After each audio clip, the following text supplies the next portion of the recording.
So duplicates. I had the same thing happen to me the first time that I tried to make duplicates. I was stressed out. They looked terrible. And talking to other wood turners, I find a lot of people feel the same way as Joel and me.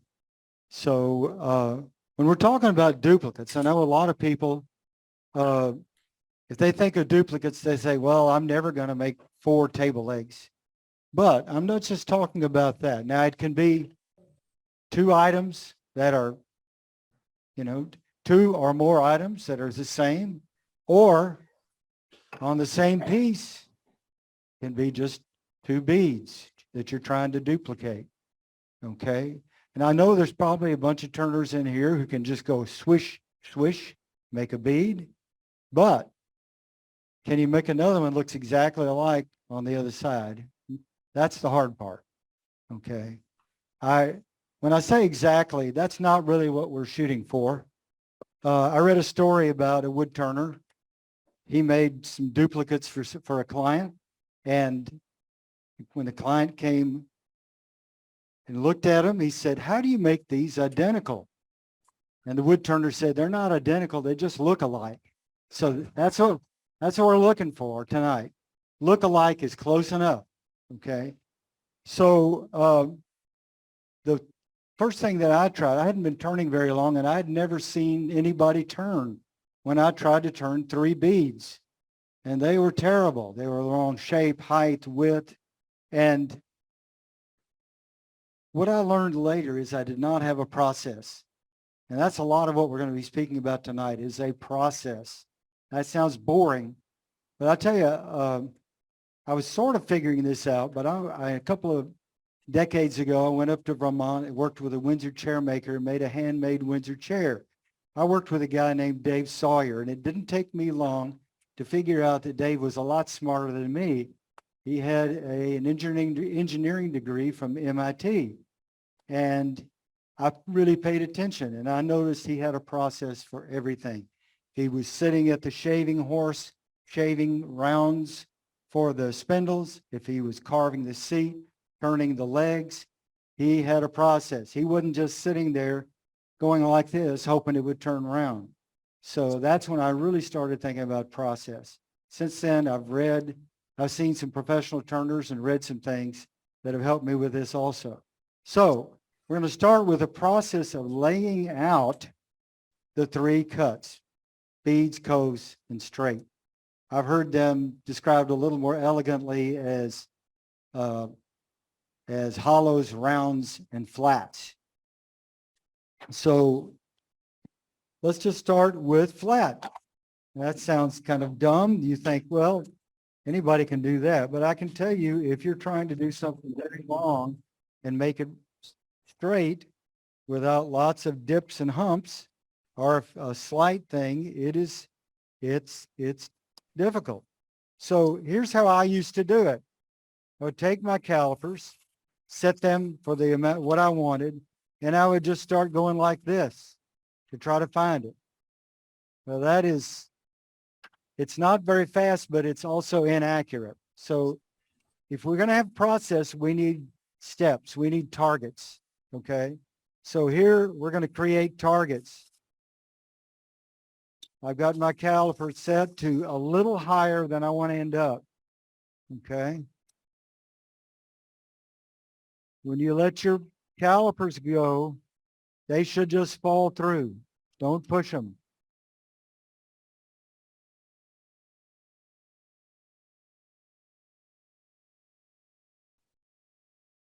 Another thing, when you buy your calipers,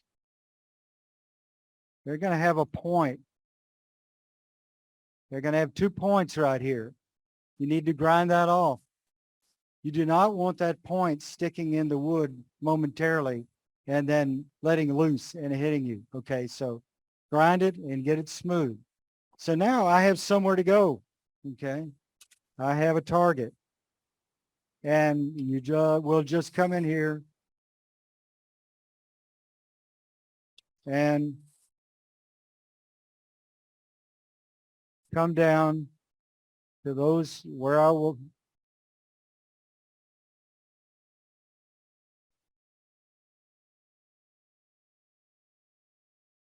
Okay, so I can just barely see them now. And I'm going to come across with my skew. Remember, I had my calipers a little high. I mean, the dimension a little thick. And so I can come in with my skew and take a cut. And I should be there. Okay? So even if you do it and you feel like you've done a good job, if you do anything very long, you're probably still going to have some little dips and mounds. So the longer it is, the longer the more you need to sand at one time. Don't just take something that's 12 inches, 18 inches long and sand it like this. You can make your own sanding block really easily out of a 2x4. Or you can take a sanding belt, a 4 or 6 inch wide sanding belt, and cut it and hold it like this. Just don't pull hard or push hard. You can get your wood out around. Okay, so now we're going to move on to, I told you that I had no luck with those beads.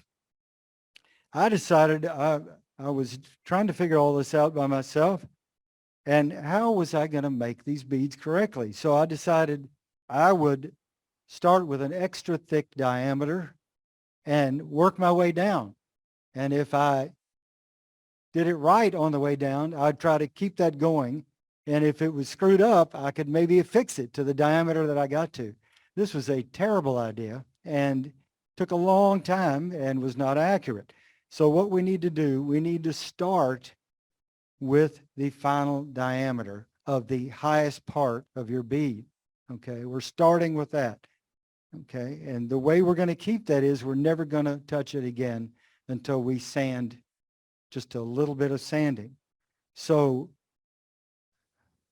let me find my dividers. Okay, so let's mark out. We've already got our diameter set here. Now let's set out the width.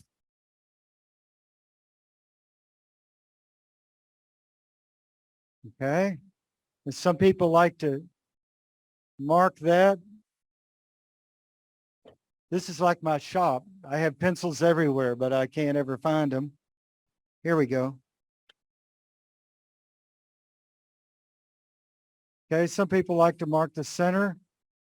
When I get through, those marks should still be there. Okay. Now, I'm going to take the long end of my skew, make some V grooves.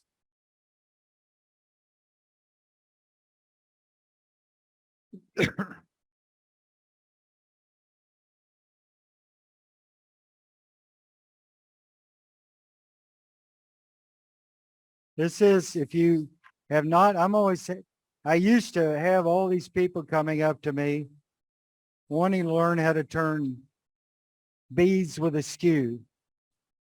This is what you need to do with a skew. The first thing you need to learn is how to turn a V groove.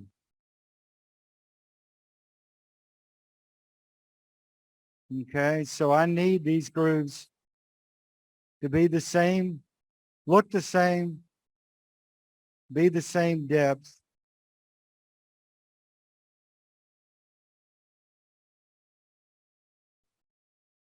Okay, I need to work on my hair. Hold on. Because if you start off with these wrong, it's going to be hard to get. Okay. Now we have the finished diameter, we have the width, and we have the height of the bead. It's all set out before we ever start turning. Okay. Now, when you start turning, do not start right in the middle. You will turn a bead that looks like this. Okay. And it looks terrible. I turned a lot of those when I was first starting to try to figure this out. The only way you can fix it is to cut the top off and blend it in. Then you've lost your diameter. Okay. So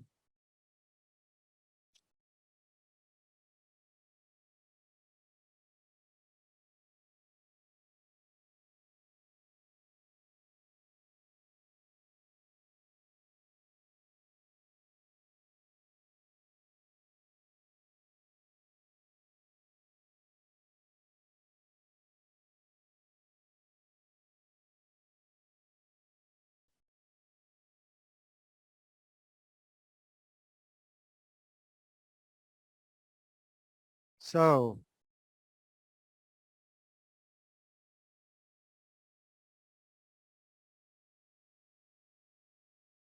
okay.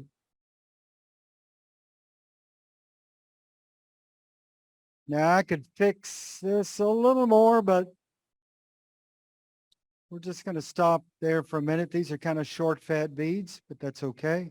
Now, if you're working on a part of your Aunt Mabel's rocking chair that you have to make a new part for, this is good enough right here. Don't do anything else. Just a little bit of sanding. It was made by machine. It was sanded by machine. And if you make it look wonderful, it's not going to match. If this is your own work, you can come back in here, the long point of the skew, and make it a little more crisp. I would, okay. Okay, and I would come in here and sand these. Now there's a flat on the top of each one of these. That's the way I made sure I was coming back to the right diameter, and I can sand that off in really seconds. Okay. So I would start with 150, probably 180, and that would be done. Okay. Any questions? Okay. Let me just talk about cutting. I'm a big fan of cutting as opposed to scraping, especially side grain. Okay. So let's say that I had something like this that I wanted to fix. If I was scraping, I like cutting because it gives you a better surface. Also, you're going to see tonight I have a trimmer. I have something called an essential trimmer, which I've always thought is a really stupid name. Anyhow, so I have control here. I have control here. But if I'm scraping to the sides, I don't really have any control. So if I'm shaking, it's just sort of a gamble as to whether I hit these high spots that I need to. But if I'm using the bevel and cutting, the wood is my control. Here, here, and here, okay? I've got the bevel there, and it just guides me right into the cut, okay? Everybody see that? If you've ever watched Michael Hoselick, he spends a lot of time like this. He's not cutting. He's feeling with that bevel. Not a bad habit to have. Okay, we're going to move on to the cove. And I'm sure you're ahead of me. You know that the first thing we're going to figure out is the high point on either side. It's not necessarily the same on either side. We'll have one later that's not the same. Now, I want to warn you, all my demos are just about all the mistakes that I've made. I read that some famous physicist said that an expert is somebody who's made all the mistakes that are to be made in a narrow field. So I've been trying to become an expert in wood turning for a long time. So your cove is like this, and your dividers are like this, okay? Don't push too hard when you make these marks. If you push way into the wood, you have all of a sudden made grooves where the walls of your coves should have been. It's already going to have to be bigger than you want it, okay? So there's another thing you have to figure out, and that is the depth of the cove, okay? So you can take, I don't really have any setup. Let's just have imaginary calipers here, and I would go down here to the bottom with my parting tool. If you go to the bottom, what you've got is a flat bottom, okay? That looks terrible. You want a round bottom. So there's only two things you can do. You can leave the flat bottom, or you can turn it out. You've gone too deep.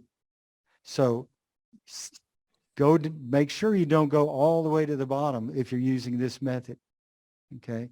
The narrower your cove, the least less far you can go because you've got these wings, you might hit the sides. The way that I do it is I like to take waste off first.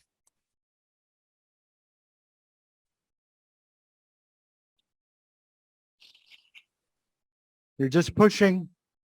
This is like the V groove. You're just pushing with a straight cut with your body.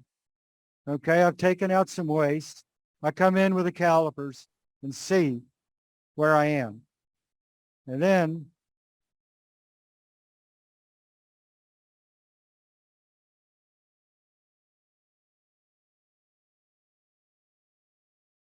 okay.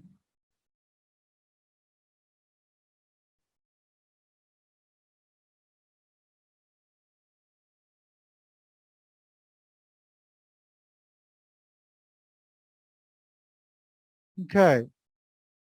A little bit here.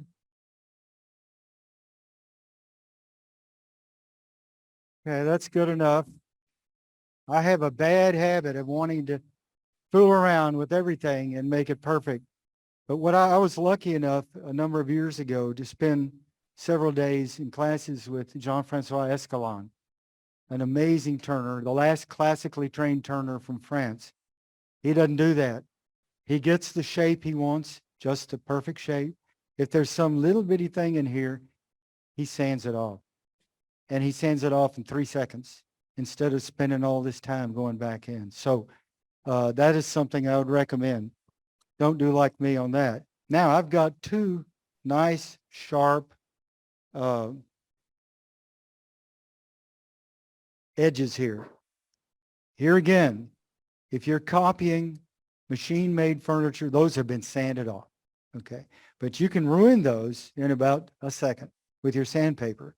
So what you want to do is just take a dowel that's fairly close to the size, wrap sandpaper around it and sand it like this. That's the best way, and keep these corners, okay? So any questions about these?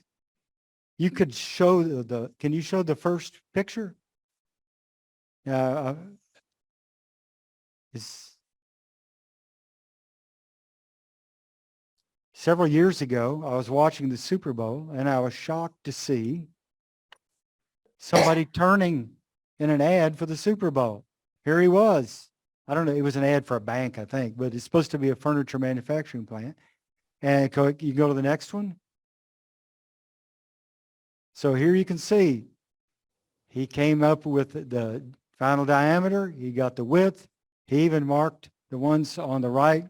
I'm sure he's marked all of them with a pencil in the middle. So I'm not the only one who does it this way. So, okay, that's good enough. I don't need any more pictures right now. So next we're going to talk about measuring. And when I first started if I have only one thing to copy, I just use the original and put it on the blank that I have on the lathe, okay? But I have more than that. I will make a template, okay? And sometimes my templates, a professional wood turner would be embarrassed with these. And not long ago, I had a guy, they had raised the house, and when they did, they broke a whole bunch of the balusters on the stairway. So like most balusters, these had some elements down on the bottom and some at the top with long, straight or slight curve in the middle. So this is all I did. I just marked them out on the right, then I moved them down the left and did that. But let me show you how I used to measure. Okay, I would take,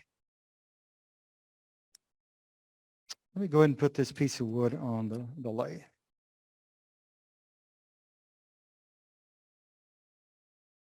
Somehow it's gotten knocked way out of center. But hopefully I can show you how to fix that.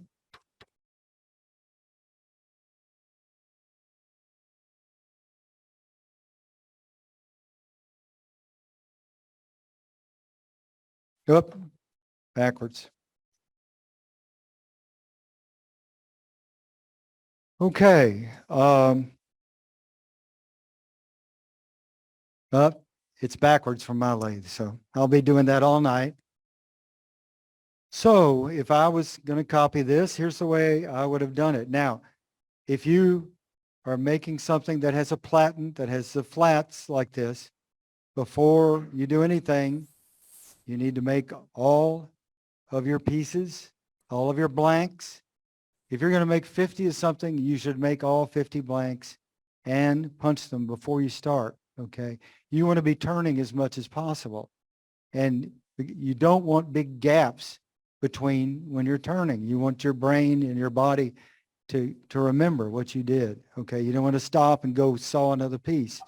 So you would have already had these laid out with a line across where you met round, okay? So here's the way that I would have done it. I would have measured this and put it here. And then I don't usually measure flats. That's these, or fillets. I would have measured this cove and put that here. And then I would have measured my bead right here and put that here.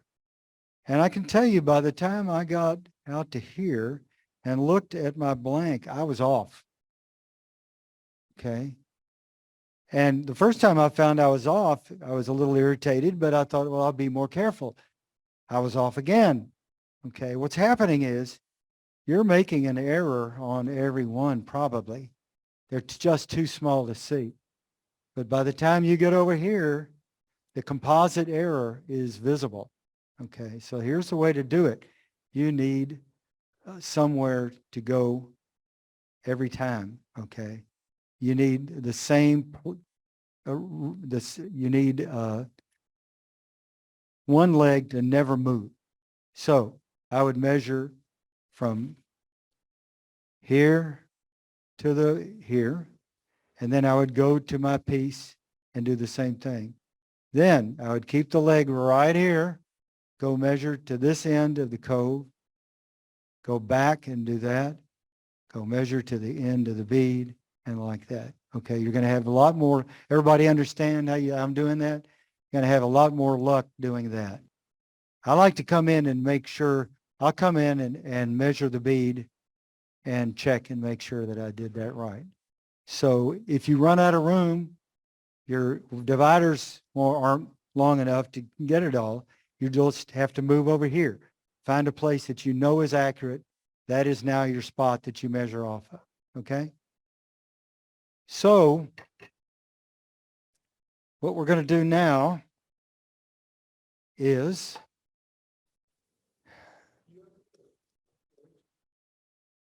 yes, I'm getting ready to show you how I do it. I'm glad you said that. I was supposed to do that next. So thank you. Okay. So here is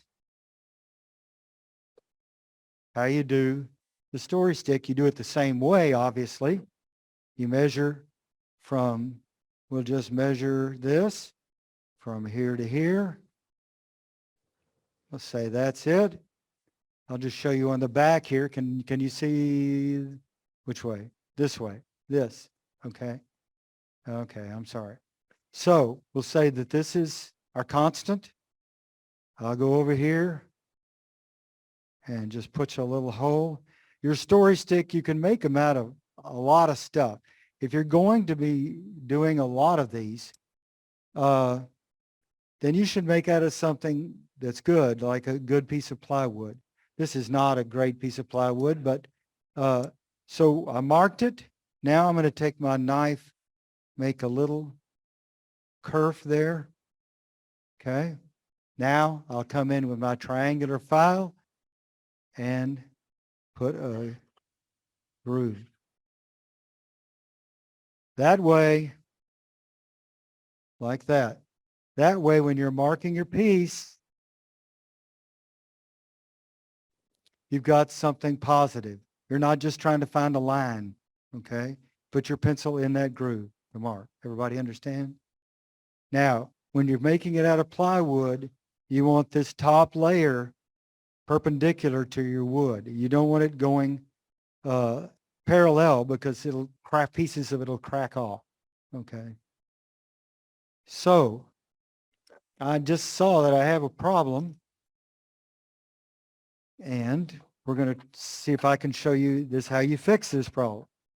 Okay, so I'm going to turn a little of this, but I'm also going to show you two things a lot of turners have problems with, going from square to round. I know when I started that was scary. It's, you know, you got wood, air, you're bouncing around. So we'll try to help on that. And then a vase, very common feature in all of architecture, furniture, vases, grinders. So what we're going to do, the first thing is you need to get your wood in here. Usually it doesn't really matter. You've got extra wood, but when you're going from square to round, if it's not in the middle, people, well, it will be noticed. Okay. Now the way that I mark is like, let's see, let me find something that has a mark. Here we go. I hate using a pencil and ruler, and you're holding the piece and a pencil and a ruler. I only got two hands. Okay.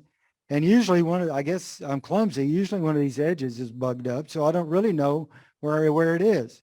I just use this. I use a marking gauge, and you're doing nothing but making a very small square that you can then find and hit in the middle of. Can everybody see that? You maybe can't see this. I'll show you.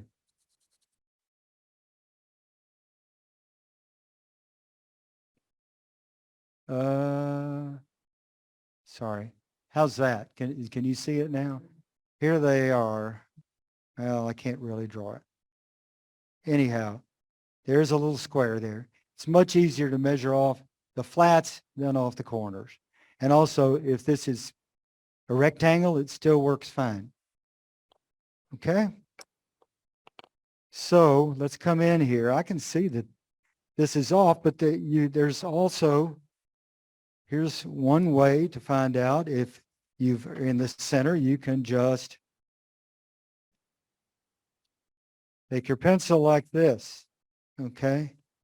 So I can see I've got a lot of extra room right here as opposed to this. Another way, I've already rounded this so you wouldn't have to watch me do that. I've got some scrap here though. And I can come in here, make a tiny tick, and see I've hit this one and this one and this one, but not this one. Okay. So if I want to go down, it's the advantage of using this type of center. Okay. And I know a lot of people don't like it.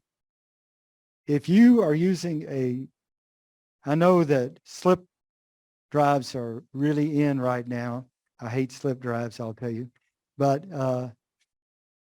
if you were one of these people that I've seen, and it used to be me, okay, you're doing this 20% of the time, you're tightening. You don't want to use this because you don't want to, you might split the wood. You want this you don't want this tight in here. You want it, so you need to use the other kind that will keep it from splitting. But in this case, it's an advantage. I need to enlarge this hole in the direction that it's off. Now, I forgot to bring my mallet. What can I use? I'll try this. So I see that I've got too much wood here. I put this out so that's not all the way in, and whoa, I took it out too much. Okay. Okay. Let's try it now. I can see. So you do that.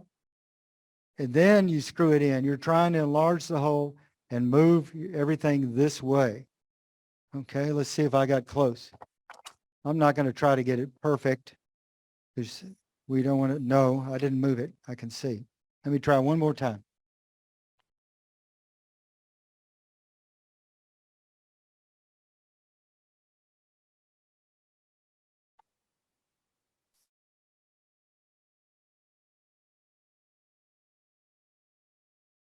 Moved again on me. Yeah, this, okay, we're just going to be off a little, so that's okay. I see them that are off all the time when I'm doing furniture, so, okay. Now, you're going from square to round.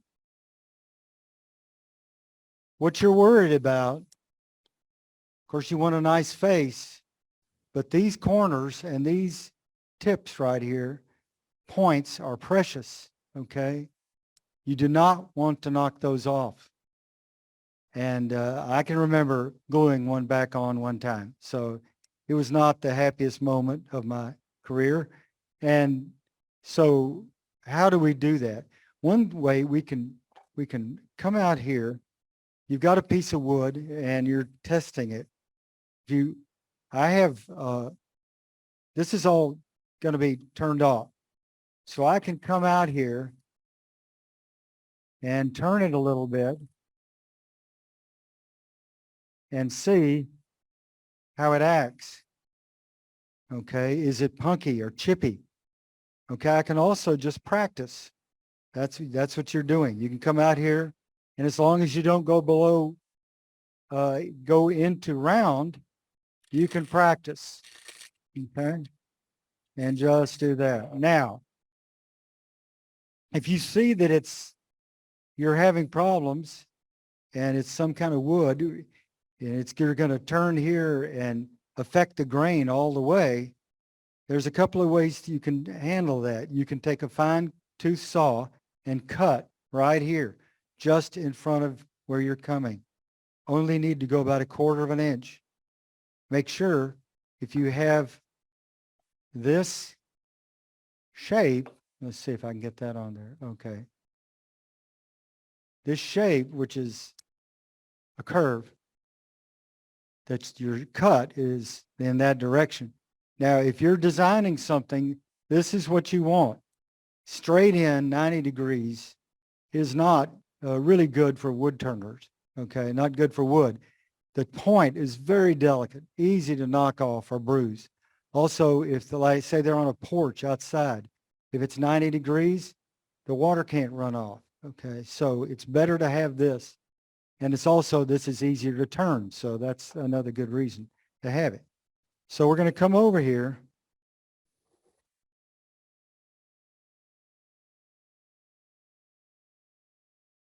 And don't make your first cut like this.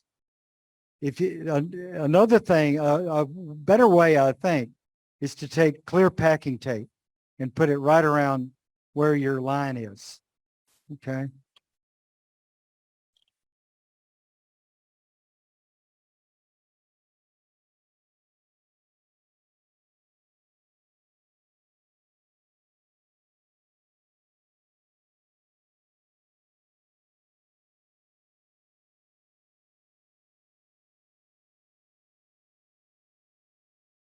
Okay, we want to stop and see where we are.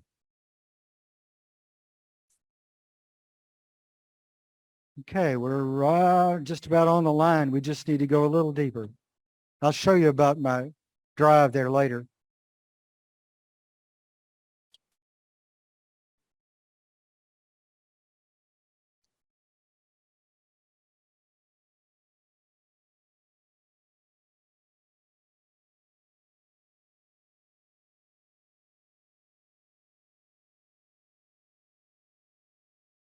I should be down, I would think.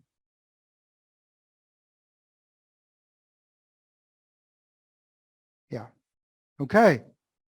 And we can move on.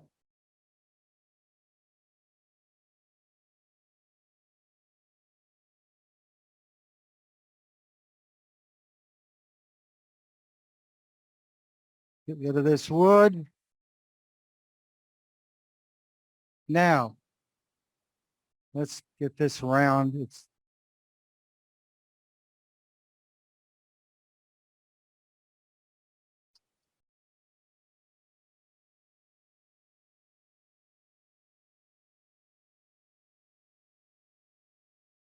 Now over here, I've got a little, I don't know if you can see it. There's a black line.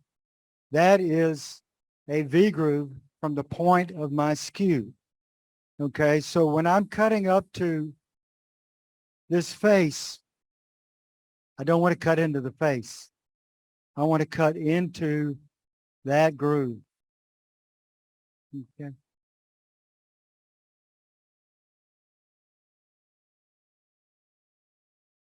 Maybe one more.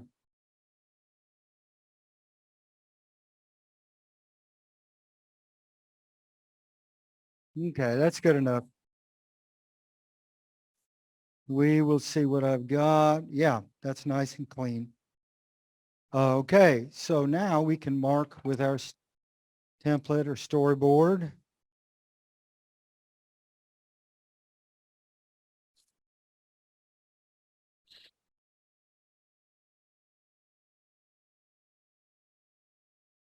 That's as far as I want to go. So where do we start? I'm going to start, here we go, with this cove. This I've already turned. That's this right here. Okay. I've already turned this part. So a cove, what do we have to do? Remember, the first thing you have to do is find out the high point. In this case, we have different high points. Okay. So there's a couple of ways to do that. I'm going to refer to Woodturner 21 a couple of times tonight. I don't know if you've all seen him or not. This guy on YouTube who's so amazing with the skew. And this is not the way he usually does it, but I think for most people, this is the best way.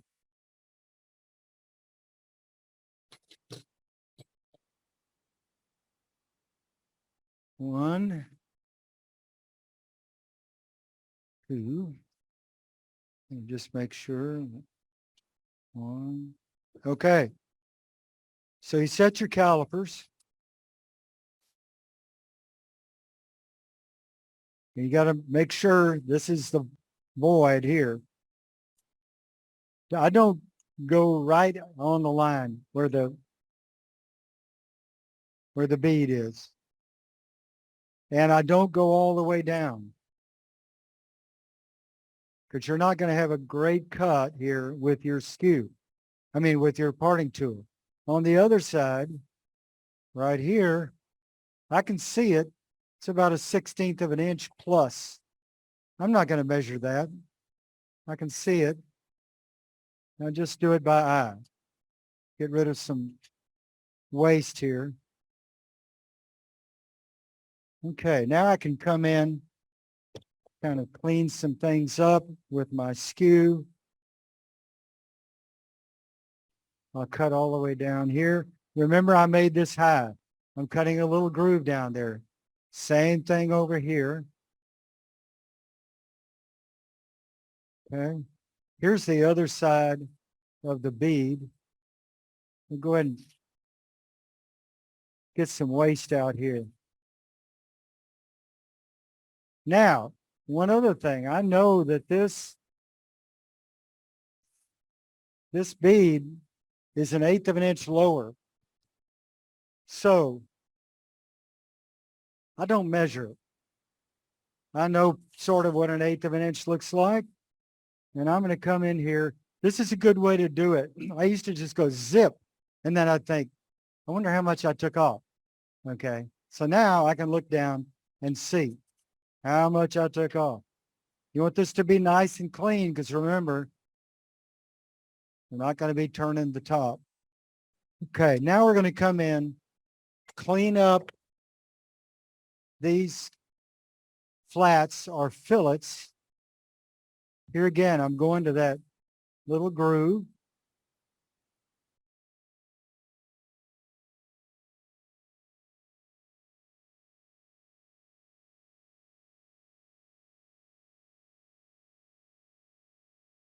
Okay. And now we can come back. Actually, I think I'll first just turn this bead.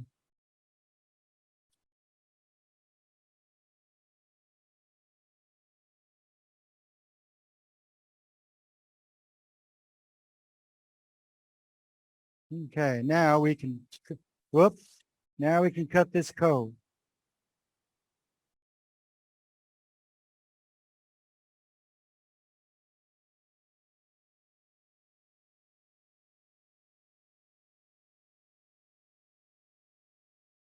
So about now we stop, come back and look, see if the low point is in the right place, and then bring your calipers in and see if it's right. It's just about right. Okay. So let's see, there's one more little cut right here. Okay. So what do you do now? Now I can tell you that I always would have moved on. Now, anything I'm going to tell you tonight that will help you, this is probably the biggest one. What you should do now, if you have one more to do, or 20 or 200 more, stop, take this off the lathe, put the next black on and turn just this much. Okay. So I had my caliper set here and here. My brain and body have just turned all this. I had the tools for this. Why move down here? Change everything. Do all of these. Then move on. Now, the guy that I'm going to refer to you tonight, John Siegel, who's a professional wood turner up in New England, he's got a site that I'll tell you about. He'll show a baluster that he might take off the lathe 6 times. Okay. So the key here is, though, you've got to have an accurate lathe, an accurate drive and center. Because if you don't, if you take it off the lathe and put it back on, then it's not going to be in the right place. So this is a big help if you take it off now. And so let's show the next picture. Okay, so here's what I did. Now, I had a phone call from a woman, a contractor in Tyler, and she was redoing a house, and a couple of the balusters on the stairs were broken, and she could not find replacements. And it was about time for her to be through. She was really stressed out. She found somebody in the Tyler Club, and I don't know who it was, but they said, "We don't do that, call Brian Evans." So she called me up, and she said something that no other woman has ever told me, and that is, "You're my only hope." So anyhow, she's, there it is. She sent me one, as you can see, and you can see what I've done. I did just that part, just the beginning part of both of them. And let's see, I just thought I'd show you the finished. They're very unusual. I'd never seen this before. So you can see, do it in increments, okay? Now I want you to notice something else here, that the wood that's square there, we're going to be talking about that in a minute. Okay, so now, no, I sand them at the end. I don't know what John Siegel does. So I didn't show you this. I tried to be arty not a few years ago. They say that if you can't use it, then it's art, or if it's useful, it's craft. Okay, I'm not very arty, but I turned all these beads in this bowl. Okay, let's see, there we go. And I set these out and turned them exactly the same way I just showed you. So it does not have to be spindle work. Okay. Now, I assume Jimmy Clues has been here, right? So when Jimmy Clues turned an OG bottom on his bowls, or let's see, let me get that, on his bowls or platters, he did not start here and keep cutting down. No, he started here. He turned basically a half cove right there. Then he cut down to it. I don't know if you remember that, but that's the way he does it. That's the same way that we do a vase, okay? We will, of course, we have a cove here. We've got to find the top of the cove and establish that. Then I will turn this cove. Then we will come down to it, okay? See if we can do that. Oop. So I've got two lines here. I usually shade these a little bit. That tells me that is a high or a low, okay?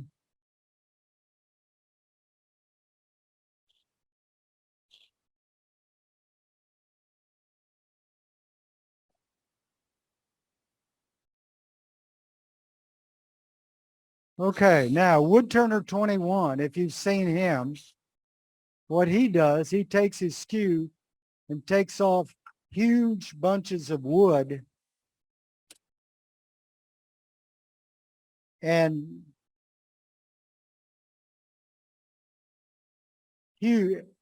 and gets down to the flat. Okay, I don't really recommend that you do that. Now, I'm going to get rid of a bunch of waste real fast, I hope.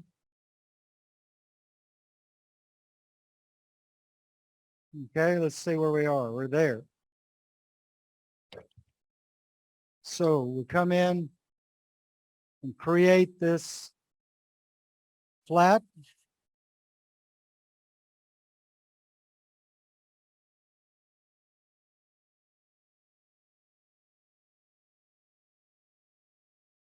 Okay, now I will cut the cove.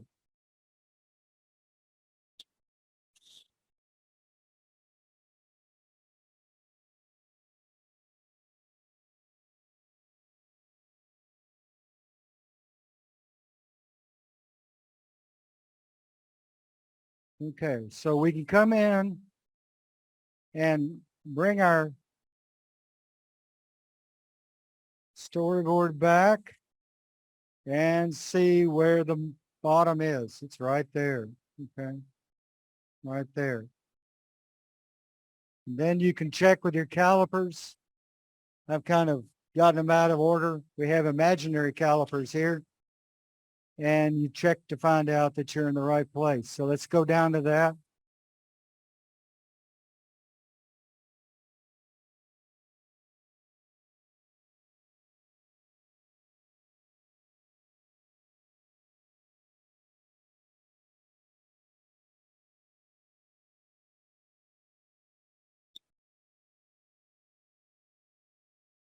Okay, that's good enough. Now, now we've got to get rid of waste. What I see people do drives me nuts because I used to do it too, is come in and take off tiny little cuts with their skew. Okay, don't do that. Get rid of it.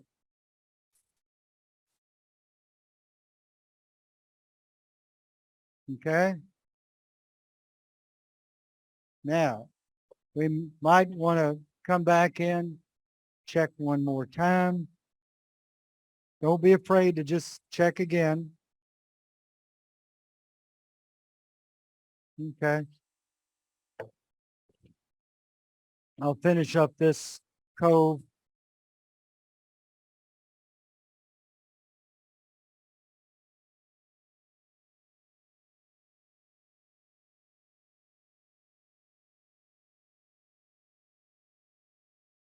Okay. So what do you do now? Really, the tool that cuts the best is going to be your skew.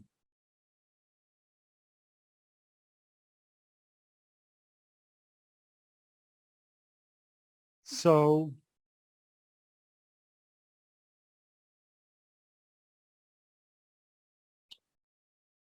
For long, for things that are long, like this, it's going to do best. But if you don't like that, there's other choices. The next best choice is a tool most of you probably don't have. It's what we call the European gouge. All gouges used to be like this till a few decades ago. So this type with the round works great on the beads and coves and things like that. But anytime you have any length, you want the widest tool, the wider tool. And this one does it. Now don't go out and buy one. They're expensive. Sorby sells them. This is another one. This is another British manufacturer. I can't think of the name. But if you happen to be at a garage sale, they have some old Buck Brothers carbon steel, 3/4 of an inch or an inch, you should buy it. It's a little harder to sharpen. You have to sharpen a little more often, but it's not something you'd use real often. And it works great on shapes like this, okay?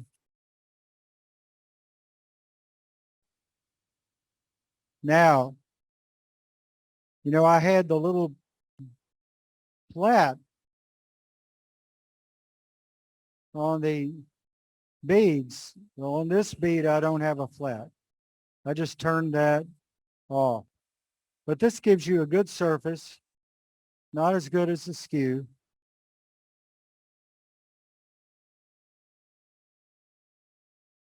Now, since you probably don't have this, your next thing I'd recommend is your roughing gouge. Okay? So we'll just turn, we don't want that flat, we'll just turn right over this.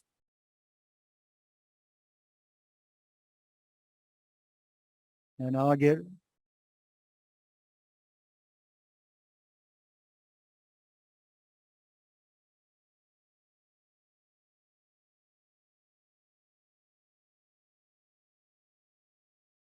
okay, let's cut. There we go.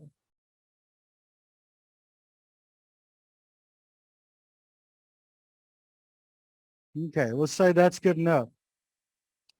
Okay, so the first time I ever made one of these, I could fix that a little more here, but the first time I ever made one of these, I made two for candlesticks I was making for my sister-in-law. I could not get them to look alike. So here's the problem. I had this point, the right diameter in the right place. I had the low point in the right diameter in the low place.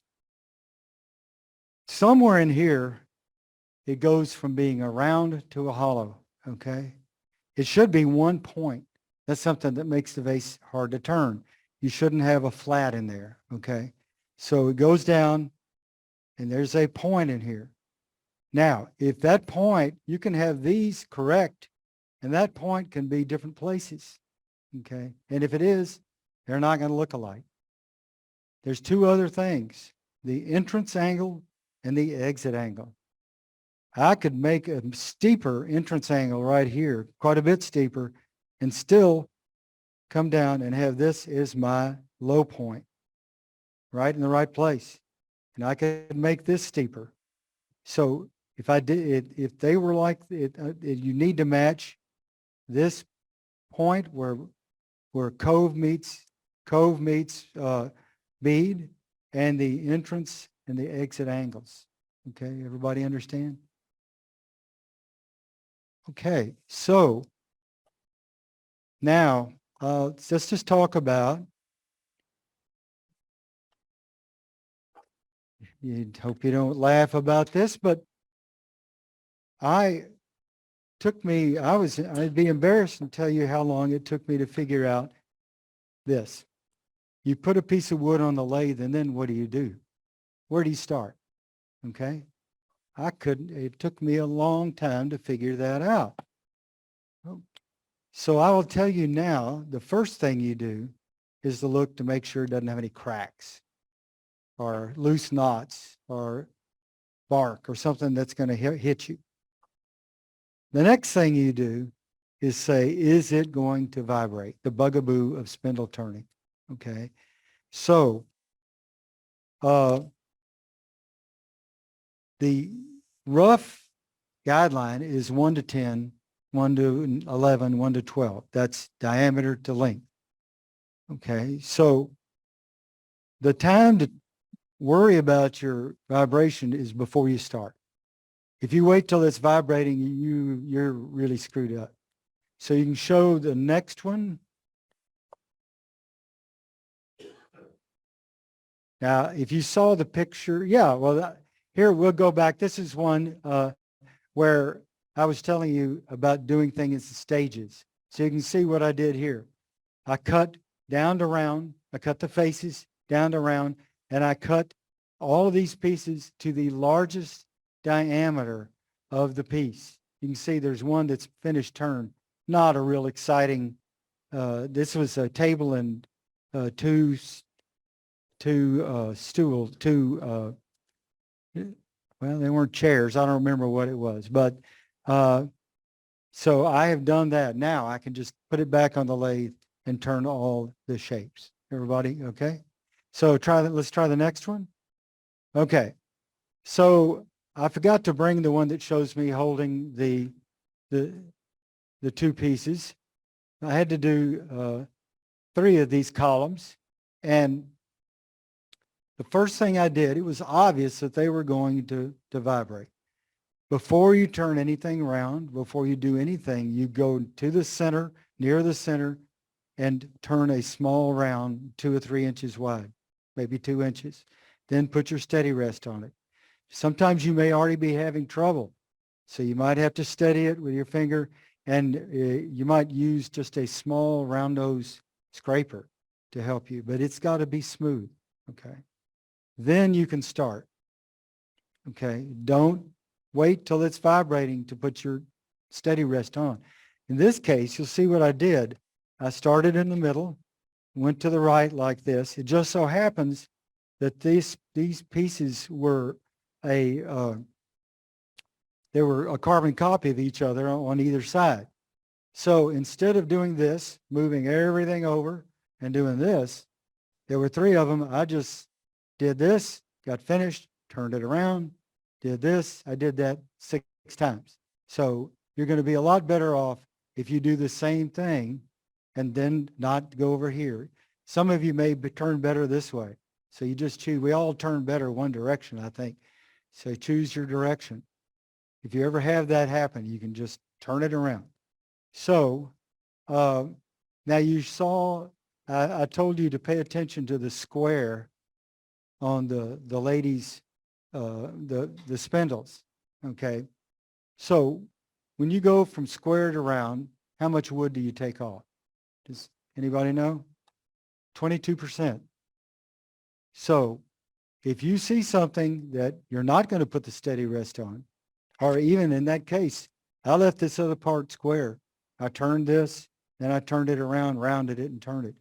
You need to leave as much wood as you can, okay? The only thing is those corners are real knuckle busters, so you got to be careful, okay?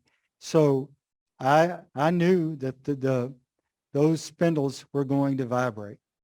So I left them square and then worked my way on.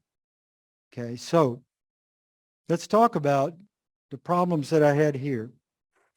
Now, I really started having problems with vibration when I started making legs for stools and Windsor chairs. Okay, so I was told you always start here and go to here. Okay, and when I tell you what I'm about to tell you, a friend of mine heard me say this and he said, "You're wrong. The way you say it is wrong. You always go from here to here." But that wasn't working out for me, okay? Because obviously you got your 1 in 10, 1 in 11 rule going here. By the time I got here, it was vibrating a lot. And even though I was dampening it, I was having problems. And that's a big problem.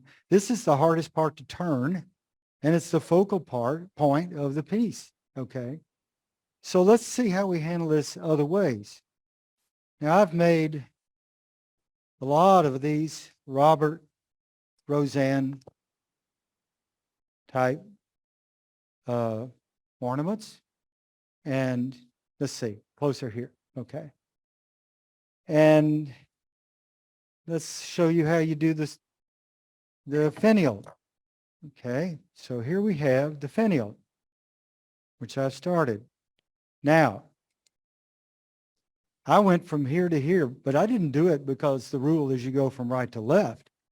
I did it because you go from the least amount of support to the most support, okay? And as you can see, I leave as much as I can here as I'm going, and then just cut maybe an inch at a time. Okay, everybody see that? Okay, got that? So let's look back at this leg. Where is the least amount of support? Right here. Why was I starting here? Okay, so now if okay, I'm sorry, here's the least amount of support right here. So I was starting here. Now, if I was turning this, I would turn this much, then this much. By the time I got here, it would be bouncing. I would dampen it some with my hand, but I would still get some marks in it. But it's no big deal. This is very easy to sand. And I could sand it just right in just a minute or two, okay? But if you're screwing this up, if you have a bunch of marks from the vibration in here, and you have to sand this a lot, you will lose your diameter and you'll probably lose your crisp edges, okay? So everybody understand? You don't always necessarily start in the middle, but you want to look at the hardest place to turn and turn that first, and then try to handle, and if that is near the middle, you need to do it first, okay? So let's talk about, I did almost everything wrong. I went from here to here. I went 3,000 RPM. I was told that if you're having vibration, faster is better. That has not worked for me. If I have something really long, these staircase spindles will be 34 inches long. Sometimes the widest point is 1 1/8 inches. They're a pain. You have to go slowly, okay? So I do that. You go slower.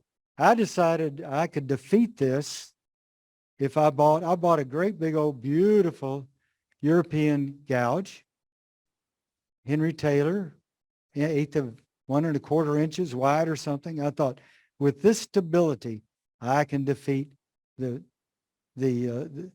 bouncing. Well, the bigger cut that you take in something, the more force you put on it. The more force you put on it, the more it vibrates. Okay? So small tools, slow speed, short. Can you show me the next? I used to add on a couple of inches.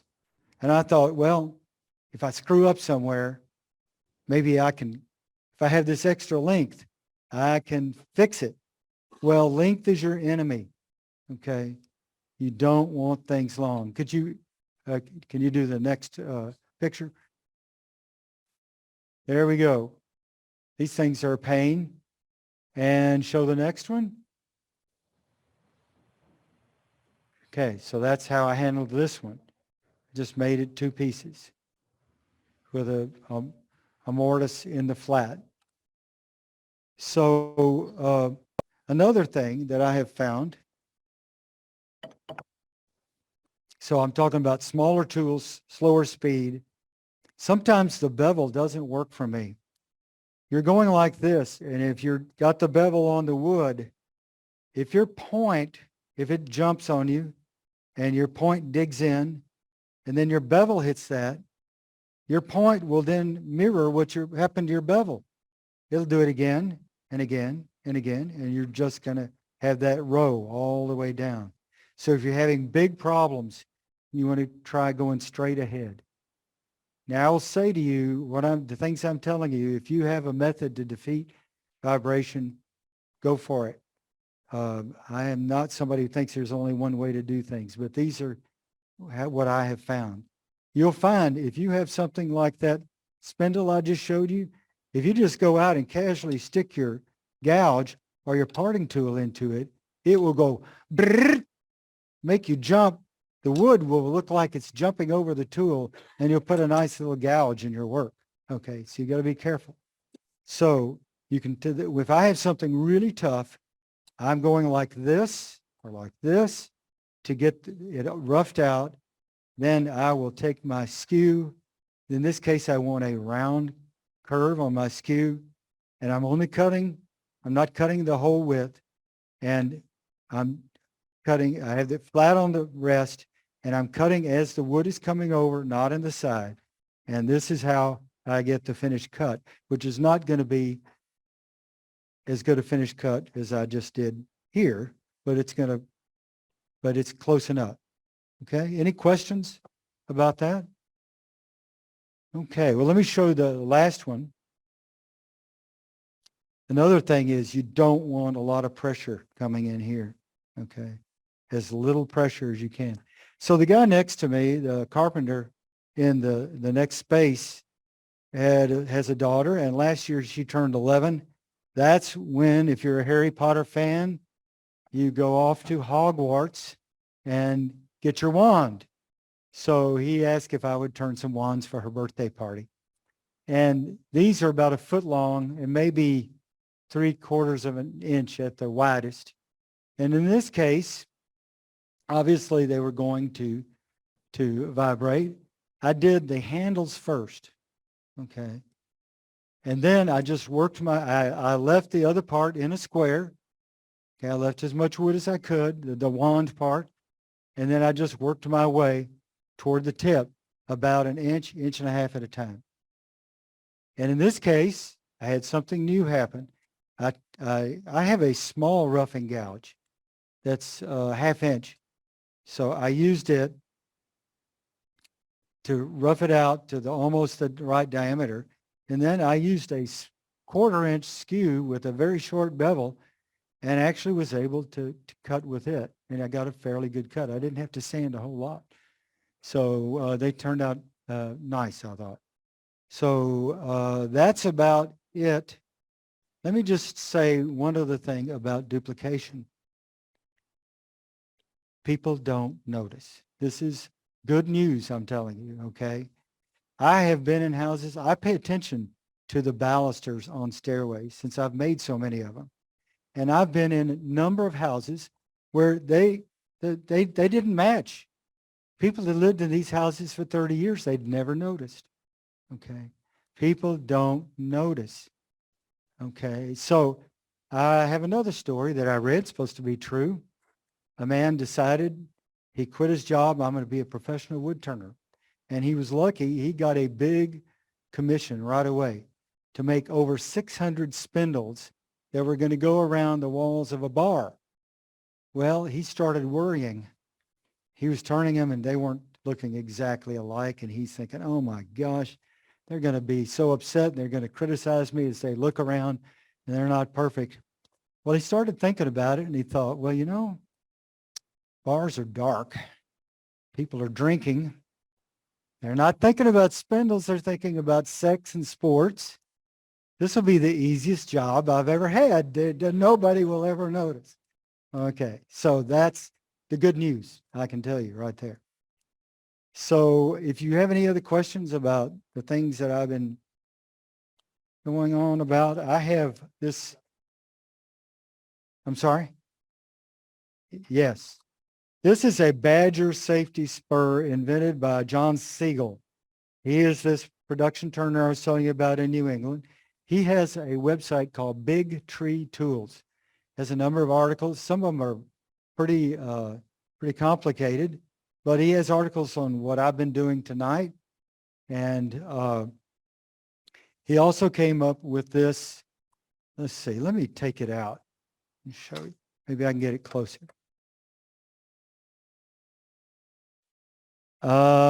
Just put Big Tree Tools in Google and it'll come up. Okay, so you've got this really long point. It's on a very strong spring. Then you have sharp spurs. Finally, you've got this part was on a spring and it covers everything up. I'm sure nobody here has ever turned into their spur drive, but if you might have, if somebody might have, when you're turning, you see there are no spurs available. Okay. Also, I don't know if you noticed, you saw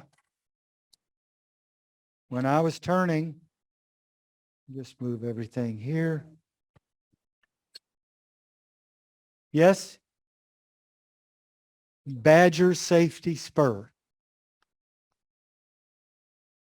So this has saved me a lot of time. Oop, that's the wrong one. Here we go. So you're turning along and you want to check something. It's got that point that's so long that all you have to do is loosen this one turn, and then you look and check it all out. You don't have to stop your lathe. Wait for it to stop. Turn it off, wait for it to stop, then look at it, then start your lathe and wait for it to go back on. You're just ready to, all you have to do is do that and you're in good shape. Also, of course, if one of you decides to become a production turner, as we know, a lot of them never turn their lathe off. This is very easy to handle that way. And you just take one off and put it back on. Now, this is not for anything but spindles. And I looked it up. They're still, I think they're still selling them on Woodcraft. So don't just go out and buy this unless you're going to do a lot of what I was doing here tonight. But it's $70, so it's not cheap. But if you're going to do a lot of this, it's really handy and saves you a lot of time. And it's so sharp that you never saw me have to tighten up because my wood was spinning. Okay. So finally, this guy, let me move this over here. John Siegel, I don't know what his job was. I think he's an engineer, and he decided to become a full-time wood turner, a production spindle turner. Okay. So he decided he was spending too much time sharpening. So he came up with this. And the key to this is that you don't have to measure. You don't need a jig. It has, I don't know if you can see them. I have a series of holes here, positives, holes, okay? And every one of my tools is marked 1 to 18. And so I don't have to go to my grinder and check the wheel or get out the thing that shows that it's in the right place. All I have to do, say that, let's see if I brought my, here's a good example. I have my skew. This is a number 3. I'll put this in number 3.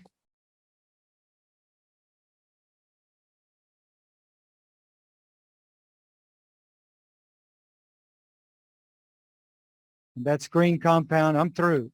So you can sharpen a skew in less than 10 seconds. Okay. Thank you, John. That's the first thing I should have said. So over here is the drive belt. Okay. Right here. I take this off, and I take the drive belt off. I put it in a figure 8. Then then it's going away from me. That's exactly what, thanks. That was, so the only difficult, this is very easy to make. I used just some plywood. I don't know if you'll notice, I'm going off this way. I hadn't been drinking.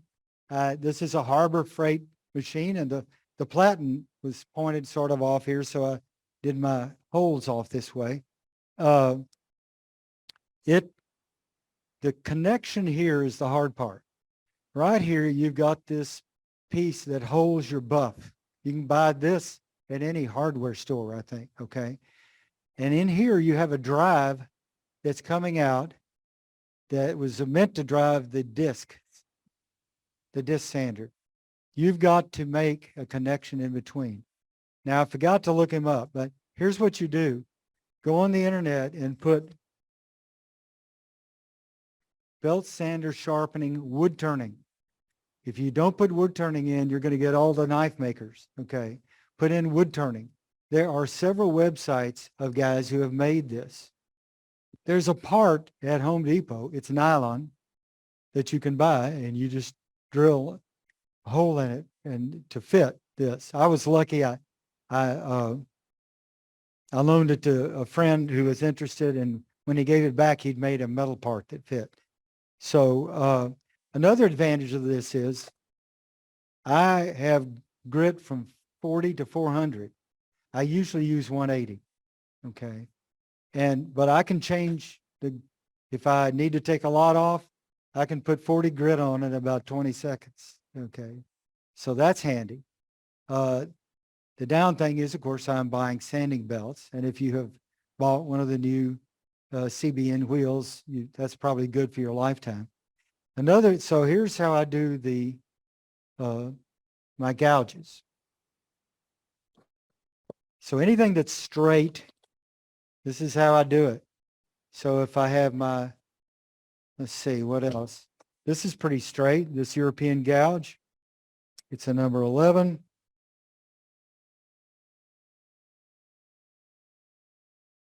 Now the key here is that you're always going back to the same place, and you're not just close, you're just right there. So you can take tiny amounts, okay? Your burr should be tiny. He says your burr should be the 10th of a human hair. And the only thing that changes here is the length. After you go down a long way, all of a sudden you may have a different angle. So you just move this up one and you're back to where you were. Yes, John? Yes. Not real swept back. I should have brought it. But it's a fingernail grind, but it's not swept way back. Okay. So I took the parts. There's a guy who showed you how he did this. Now it's Harbor Freight, so all these things broke off and you have to make. So the first thing these are parts that were made for the little table that fits here, okay? The first thing I did was grind a flat right here, 90 degrees to this. So there's a flat here so that when I tighten this, it hits that flat and it goes back to the same place. So I put these collars on. I found this one gives me 40 degree for spindle. This one gives me close around 55 for my bow gouge. Okay. Okay. So I have collars here that I found through trial and error. All of this. This is always the same. So if I want to do a spindle gouge, here is how I do it. Okay. Oh, I already put all this stuff over here. So I take my gouge. Now this part is just like you would do with your Wolverine sharpening system.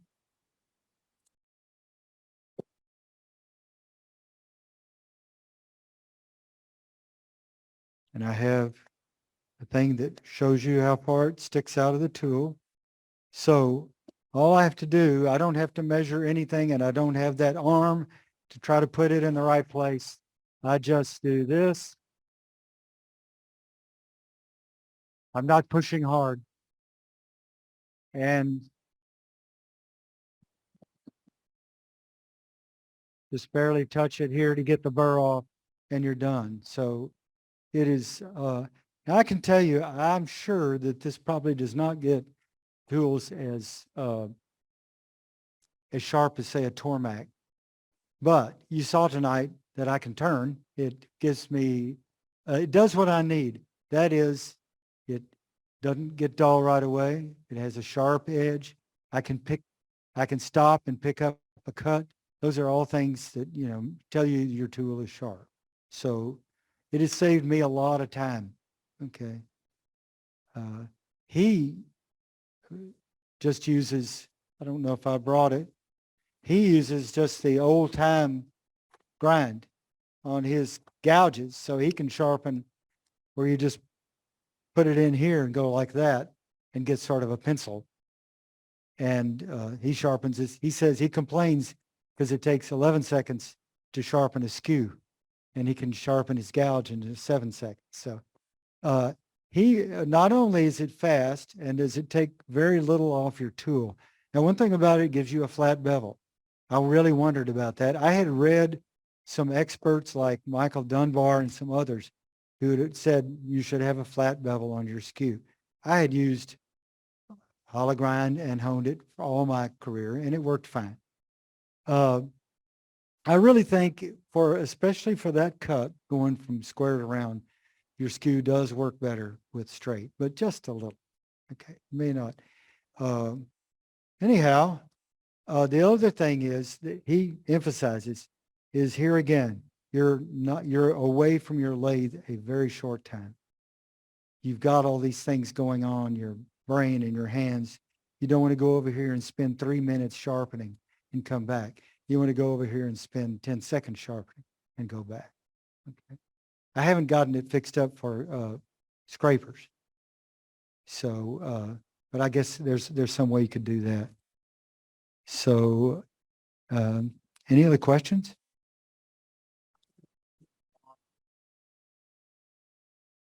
I used sanding sealer cut, cellulose sanding sealer cut 50% with lacquer thinner. And I put it on and then wiped it off immediately and then used a Beal buffing system on that. I just did part at a time. I just did that and wiped it off. Dries almost immediately. Got this part, put it on, wiped it off. And then if there was any little smudge or something, the first grit of the Beal probably would take that off. So that's how I did that. And it doesn't really matter. You could use, I'm sorry? How many? What? One coat. One coat. And sanding sealer, has more solid than regular lacquer. Of course, I've just cut it down 50%. So it's still what I've traditionally, a lot of times I've used brushing lacquer and cut it 40%, say 30%, and put that on something, wiped it off immediately. I've finished a lot of bowls that way and then buffed it. This case, one coat is enough. I would just warn you, if you try this. Now, I get a sanding sealer from Sherwin-Williams. You have to buy it by the gallon. It's expensive, but enough, just think, it's 2 gallons of finish, okay? So if you wanted to do it, you should go in with several people. And then I get a mason jar. You can go to the craft stores and buy one mason jar, and I cut a brush off that'll fit in it and put it in there. So it's always ready. And just shake it up, brush it on, wipe it. You have to wipe it off really fast. And especially now in the heat. If I'm doing a bowl now, I would only do about a real small part of it, wipe it off, and then put it on and wipe it off. And because it's lacquer and it burns in, it doesn't show the different, like some finishes would show where you put the new coats on. Yes. So anyhow, that's what I'm doing now. Over my years, I've tried all kind of ways to finish, and that's my current one. So let's see. That's it. Is that okay? Thank you, guys.